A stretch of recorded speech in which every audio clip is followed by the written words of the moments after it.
নমস্কার বন্ধুরা, আবারও নতুন একটি ইন্টারেস্টিং ব্লগে আপনাদের স্বাগত জানাই। আশা করি আপনারা সকলে ভালো আছেন এবং সুস্থ আছেন। আমরাও ভালো আছি। শতমূলী গাছ একটি ভেষজ উদ্ভিদ, এটা আমরা প্রায় সবাই জানি। এই গাছটার ইংরেজি নাম অ্যাসপারাগাস। আবার ইউএসএ বাজারে অ্যাসপারাগাস বলে একটা সবজি বিক্রি হয়। তাহলে এই দুটি গাছ একই না আলাদা? আসুন আজকে সেটা জেনে নিই। প্রথমেই বলি, শতমূলী হলো একটি ভেষজ গাছ যার মূলের মধ্যে অজস্র কন্দ দেখতে পাওয়া যায় বলেই এটিকে শতমূলী বলে ডাকা হয়। এটির আরও অজস্র নামের সঙ্গে সঙ্গে ইংরেজি নাম হলো ইন্ডিয়ান অ্যাসপারাগাস। সাধারণত ভারতীয় উপমহাদেশ সহ আফ্রিকা থেকে দক্ষিণ এশিয়া এবং উত্তর অস্ট্রেলিয়া পর্যন্ত বিস্তৃত হচ্ছে এই গাছটি।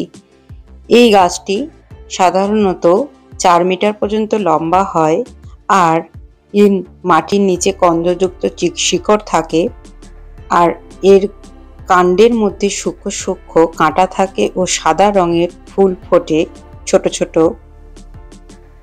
এই গাছটির ফলগুলি সাধারণত কাঁচা অবস্থায় সবুজ ও পাকলে সেগুলি লাল রঙের হয়ে থাকে। শতমূলী গাছের মূল এবং তার মধ্যে যে শিকড়ের যে কন্দগুলি সেগুলি তন্তুময় হয় এবং সেই শুকনো কন্দ থেকে যে পাউডার বা গুঁড়ো তৈরি করা হয় সেটার ভেষজ বিভিন্ন ঔষধি এবং আয়ুর্বেদিক কাজে তার ব্যবহার করা হয়ে আসছে ভারতে প্রাচীন কাল থেকেই। এবং বলা হয় বা জানা যায় যে এই গাছটির প্রচুর ধরনের রোগ নিরাময়ের ক্ষমতা রাখে, তাই জন্যই এটিকে কুইন অফ হার্বও বলা হয়ে থাকে। শতমূলের মধ্যে প্রচুর পরিমাণে ফাইটোকেমিক্যালস রয়েছে যা কেবল রোগ প্রতিরোধ ক্ষমতাতেই সাহায্য করে তা নয়, শরীরকে সংক্রমণের বিরুদ্ধে লড়াই করতেও সাহায্য করে থাকে। এছাড়া শতমূলীর মোরব্বাও একটি প্রচলিত খাবার। ছোটবেলায় দাদুর হাতের মোরব্বার কথা আজও মনে পড়ে।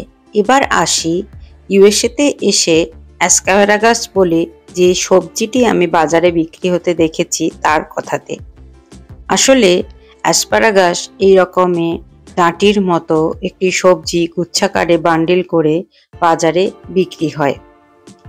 এই যে সবজিটি, আসলে এটি হলো অ্যাসপারাগাস গাছের কচি ডগা বা কচি শোধ। এবারে আসুন আমরা দেখি অ্যাসপারাগাস গাছ কেমন দেখতে হয়। অ্যাসপারাগাস গাছগুলি 3 থেকে 5 ফুট পর্যন্ত লম্বা হয়, পাতাগুলি সরু সরু ঝিরিঝিরি, আর এই গাছের যে কচি ডগা সেটাই সবজি হিসাবে বিক্রি হয়ে থাকে। ইউরোপ, আমেরিকা সহ পশ্চিম নাতিশীতোষ্ণ এশিয়ার অংশবিশেষে এই অ্যাসপারাগাসের চাষ করা হয়ে থাকে। আর অ্যাসপারাগাস গাছগুলি যখন পূর্ণরূপে বড় হয়ে যায় তখন সেগুলি খাদ্যযোগ্য থাকে না, তবে এর যে কচি ডগা যেগুলি মাটি থেকে সবে বেরিয়ে আসে সেগুলি, যেগুলোর ডালপালা বড় হয়নি, সেগুলোকেই চাষ করে খাওয়ার জন্য বাজারে পাঠানো হয়ে থাকে। আসলে এই অ্যাসপারাগাস সবজির সাথে শতমূলীর কোনো সম্পর্ক নেই। দুটি জেনাস অ্যাসপারাগাস হলেও দুটি গাছ কিন্তু আলাদা। আর প্রধানত দুটি প্রজাতির অ্যাসপারাগাস চাষ করা হয়ে থাকে। আর অ্যাসপারাগাসের ফুলগুলি ছোট ছোট হলদে সাদা রঙের ঘণ্টাকৃতির হয় আর ছোট ছোট লাল রঙের ফল এই গাছের মধ্যে দেখা যায়। এই লাল ফলগুলির মধ্যে যে বীজ থাকে সেগুলি থেকেই নতুন অ্যাসপারাগাসের চারা তৈরি করা যায়।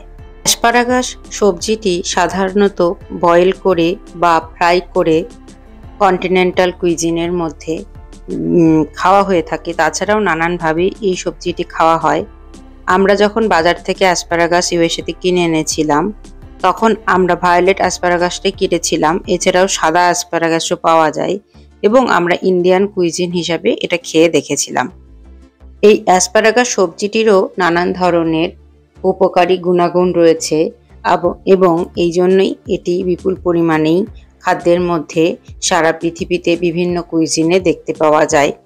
তাহলে আজকে আপনাদেরকে অ্যাসপারাগাস এবং শতমূলী গাছের তফাৎটা এবং তাদের কি কি বৈশিষ্ট্য সেটা বলার চেষ্টা করলাম। আবার খুব তাড়াতাড়ি নতুন একটি ব্লগে আপনাদের সঙ্গে দেখা হচ্ছে। আপনারা সকলে ভালো থাকবেন এবং সুস্থ থাকবেন।